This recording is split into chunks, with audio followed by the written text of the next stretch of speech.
Okay, so this video is for people who have been gang stalked, electronically harassed, neuromonitored, bio-surveilled, neuro-surveilled,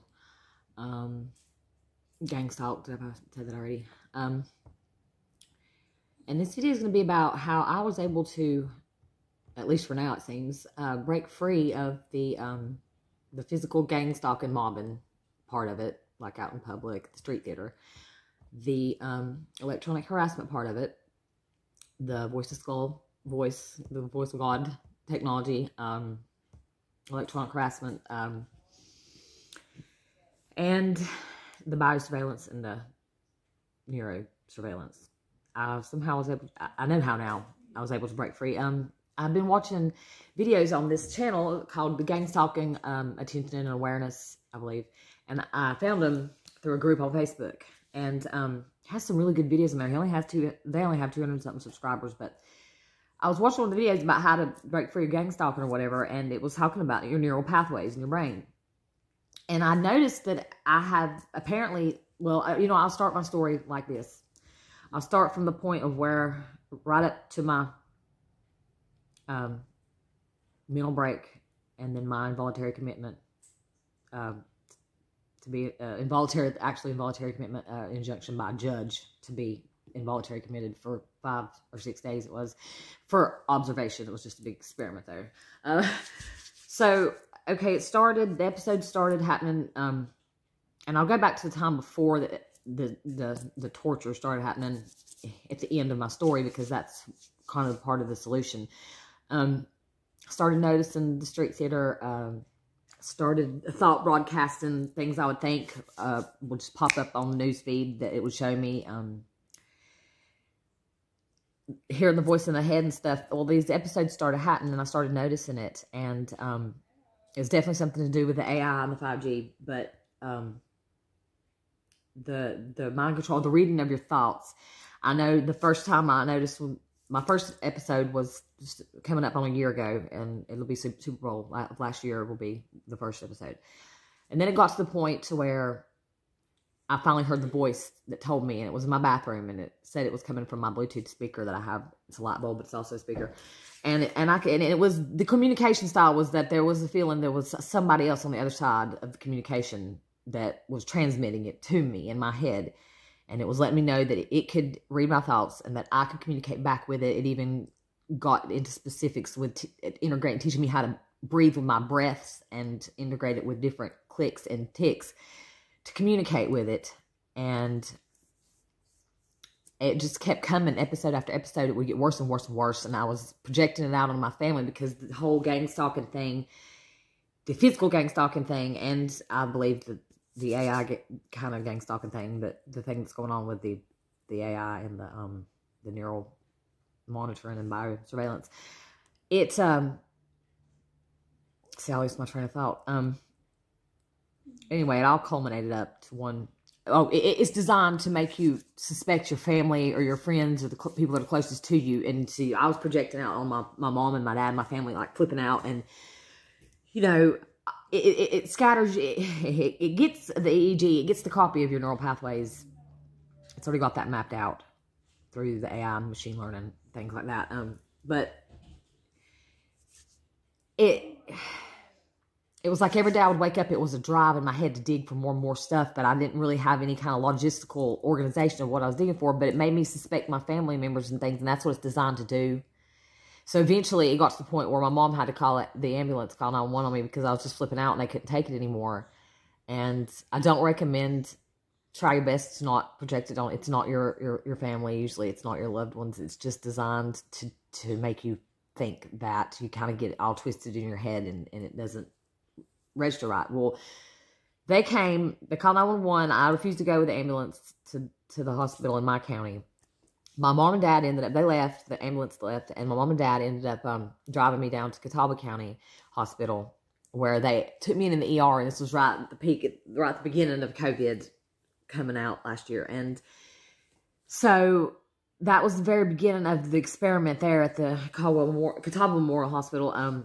they ended up holding me in there, and I didn't want to stay there. I wanted out of there. I made them physically attack me and stab me up with some kind of sedative because they were trying to take me to the 7th floor. I didn't know what that was. I knew my parents were outside waiting on me. I didn't want to go in there. Nobody told me what was happening. Nobody told me until I was already in there. After about 3 or 4 days, I started flipping out because I had no idea when I was going to get out, why I was in there, and nobody told me. Nobody was offering any information. If you can imagine how traumatic that would be.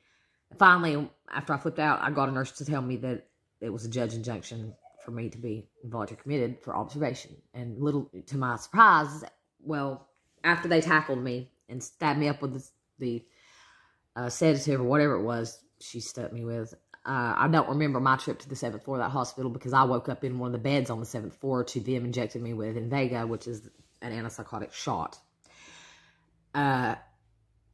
I woke up while they were doing that, and I passed back out, and then I woke back up that morning, and to my surprise, well, who do you know is observing me? My therapist, the therapist that I had got put with after having the same therapist for 10 years, she left, and they put me with this guy. It wasn't the doctor she had originally left me with. And he was the ones the doctors are coming in and observing, and there's cameras all over the place, even in the bathrooms there. Even in the bathrooms, they have the companies they buy the toilet paper dispensers and paper towel dispensers from have the, word op in them, in the company name. It was a big experiment. It's exactly what it felt like, being observed. I mean, well, why am I being observed? Am I a danger to myself or to others? And that's what they asked me when they finally told me that I had been put in there by a judge injunction. No. I'd been more of a danger to myself, but not voluntarily, as far as, like, it being able to control my thoughts and put the voices in my head. But anyway, after I got out of there, that big experiment there, that was a big one. It had to have been. I was able to read their minds while I was in there. The people that were in there with me that were supposed to be homeless, and the girl that was in my room that supposedly overdosed on heroin, the guy that was homeless had the heroin in there that he dumped out on the table in the day room in front of the cameras and God. And of course I did. It was like they put him in there with the heroin. How do you even get into a facility like that? I don't know how I got up there. I remember how I left down the elevator. It was only easy to leave if you could get past the locked doors. But how does this guy get in here with this straw he's got sealed shut full of heroin and just takes his shirt off in the day room and rips the top off the straw, dumps the heroin out on the goddamn counter, and me and the girl that was my roommate and him did it. Damn right I did it in front of the cameras and everything. I didn't care. Yeah, I did it. I'd never done heroin before, but I did it while I was in there. It fucked me up. But it was like I could read their minds and just some of the things, just the way it was all set up. So when I get out of there, finally, I'm on antidepressant that I didn't want to be on. I'm on a shot of an antipsychotic that I didn't want to be on, that nobody asked if I wanted to be on, that I woke up to being put on in me. And they tried to give me trazodone for sleep, but they took me off of Seroquel. And I've been on Seroquel for like 11 years. I take it for insomnia.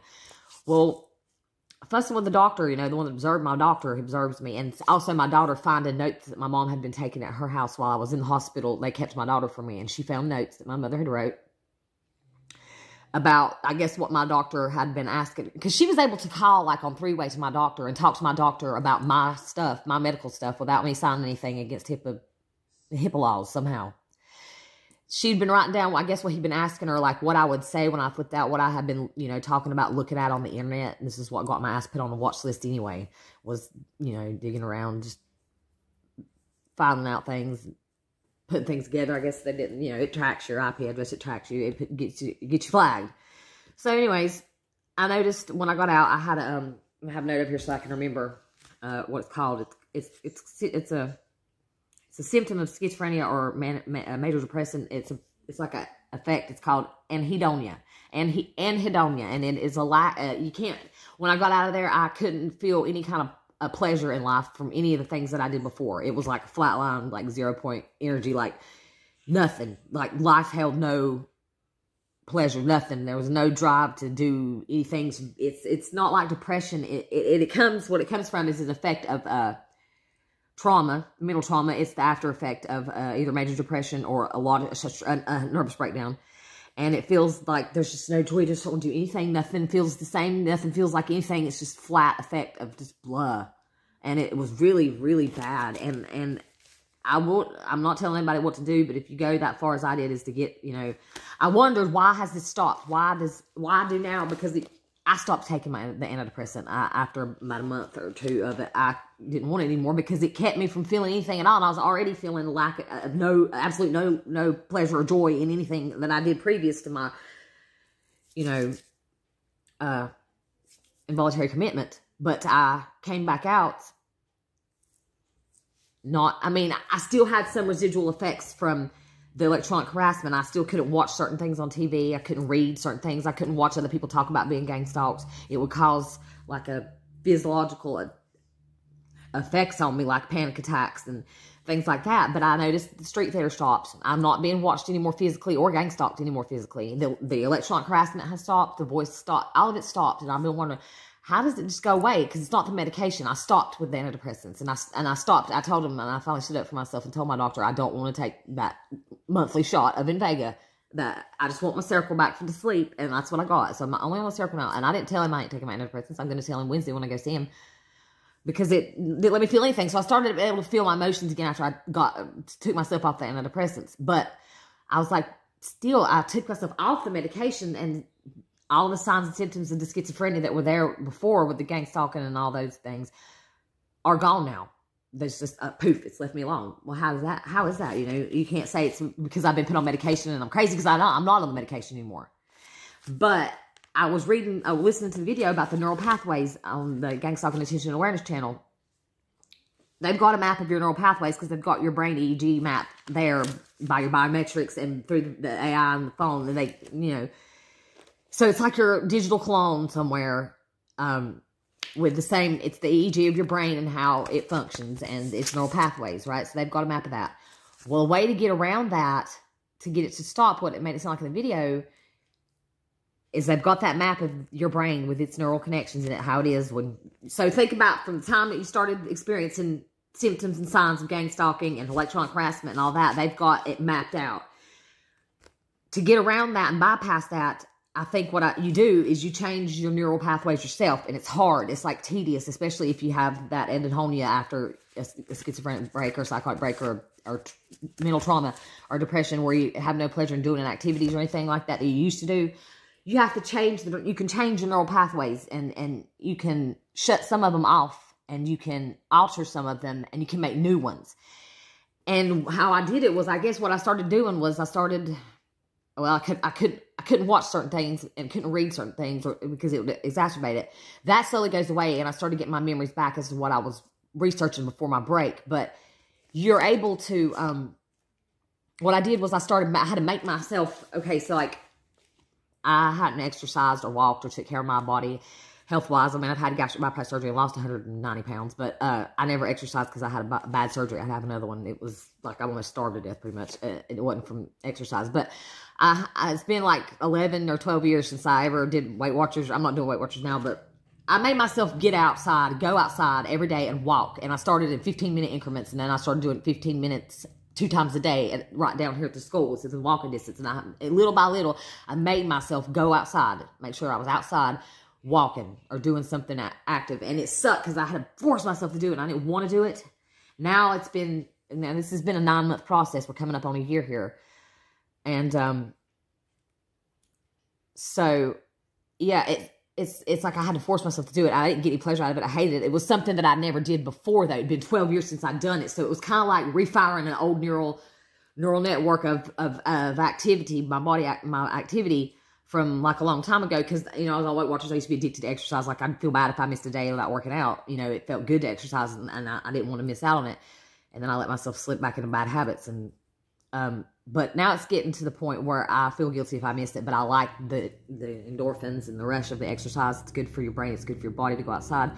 But I reignited a new neural pathway, a new activity that I could do that I had to force myself to do. And sometimes it's still hard to make myself get out and do it every day. And the only time I miss usually is if it's weather. Find new activities that you've never done before. I started blogging. Find something, a hobby, something that you've never done before, or something that you used to do a long time ago before you ever were gang stalked or harassed or any of this happened. Make yourself get back into it. Force yourself to do it, even if it doesn't feel good or you get no pleasure or joy out of it. Just keep doing it every day repetitively. And you're able that way to change the way your neurons fire, I believe. Like, fire off and what path they go down. Because I've noticed if I skip exercising, or I don't go outside and make myself do it after a couple days, I can tell that those old neural pathways of thinking when the harassment was going on start to come back, and almost catch a glimpse of electronic harassment coming back again, but then I'll get out and walk and keep doing that. And like, I had to force myself to color. That's how bad I used to love to do arts and paint and crafts and be creative before. Well, it didn't give me any joy anymore, but I would force myself to sit there and color. Even though I didn't want to, I'd force myself to do it. You know, not every day, not coloring, but the walking thing, yeah, every day. Just to try to get it to spark back up, because if you can change your neural pathways and the way they fire when you think somehow, then that changes your whole neural map. That changes your neural map. Maybe not the whole one, but it changes it somewhat. And so it's different from the copy of the, like, digital EEG, digital copy they have of you over where they are. They could be from thousands of miles away. It changes that map. And so therefore the AI or whatever it is in the frequencies can't follow. It doesn't affect you in the same way, because it's not the same exact map that they have still. And one of the other ways is that you got to stop doing, you got to shut down those networks that were started up with the voices and talking to it and interacting with it. You have to be able to ignore it. You have to be able to not interact with it, not speak back to it. And I remember the voice, it was still there when I was in involuntary committed. The voice was there big time, because I had no electronic thing to keep my mind on, which wasn't keeping my mind off anything anyway when I did. It was just making it worse with AI. But the voice was still there sometimes. But I had to fight it off. It's really hard. It's hard, and ignore it. And once after so long of not interacting with it, it goes away. But I feel what I've done, I think that maybe made it stop, was to quit taking the antidepressants and to find hobbies, activities, something new, something you haven't done in years. Make yourself do it, even if you hate doing it and don't feel good to do it. It's just nothing, no pleasure, no joy out of doing it. Make yourself do it every day. Force yourself, as bad as it feels to try to force yourself when you have no motivation to do anything, because nothing is pleasurable anymore. To fire those old neural networks up, to get those running, and then it helps, and slowly you'll start to get your shit back. It'll start coming back to you, because, like, you know, you blew your brain. I blew my brain up. I had way too much going in and not enough processing of it. And it wasn't all wrong information. Some of it I did put together wrong, of course. Who wouldn't? But that's how I got it to stop. I believe that's exactly how it worked. That's what I did. I didn't know while I was doing it at the time that I was doing it. I didn't know that was what I was doing. But I do believe that's what I'm doing and currently doing, and still I have to maintain it. You also have to watch what you watch. You have to watch what these things right here in your face watch. Watch what you watch. You got to. I started having to monitor what I watched and understood the things I had to stay away from watching and the things that I couldn't read about. I started getting back into reading. I used to love to read when I was like a teenager. I got back into reading, but I have to watch what I read. I have to read the right things. And I can read, of course I had to read about gangstalking and electronic harassment and all of this stuff to piece together, because I vowed to myself when I got out of that institution up there, that experiment, the 007 psych ward, that I wasn't going to stop until I found out all the possibilities of what it was that could have happened to me. Being 38 years old, that's awful late onset of schizophrenia episode to come up, and it just disappears after that. I mean, it's not schizophrenia, that just means psychic. And so eventually I was able to delve into the material and to research it, to figure it out more and more, but not right off the gate, but just little by little, until it just became easier to consume and digest the information about it. Now that I know it doesn't bother me at all to watch it, but you got to monitor what you watch and what you hear, what you read. You really do, because it affects you and the way your neurons fire. So that's why also, you know, I had to moderate my own intake of information, whatever source the information is coming from, the TV, whatever I'm reading, whatever my eyeballs are watching. I had to moderate it. I had to censor it, and I had to modify it. That helped a lot too. But changing that neural pathway, changing the pathways, shutting some of them off, rekindling old ones from the past is where that takes him back to where before all the gangstalking started. You can take your brain and psych. Hey, came in the game getting money. Flip chicks, whip, get money. Niggas get to playing with the